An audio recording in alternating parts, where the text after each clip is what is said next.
Assalamualaikum and hi everyone. Okay, now let's look at question number 13 with the learning outcome 8.4. For question 13A, we can explain like this.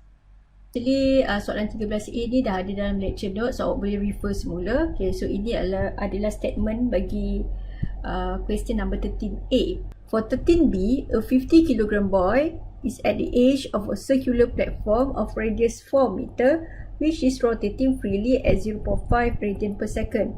So the moment initial is 1000 kg meter square. Now determine the new angular velocity of the platform if the ball walks 1 meter towards the center of the platform. So akan ada perubahan dekat situ dari segi angular velocity disebabkan oleh the distance. Okay, distance berubah, maka akan mengubah nilai L. Okay, sekarang untuk jawab soalan ni kita boleh apply the conservation of angular momentum, which is the sum of L initial equals to sum of L final.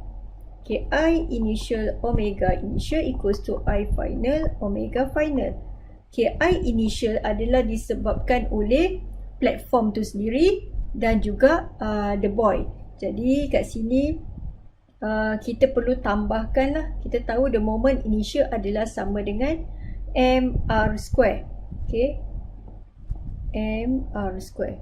So dan sekarang dia adalah mass bagi boy plus dengan mass platform.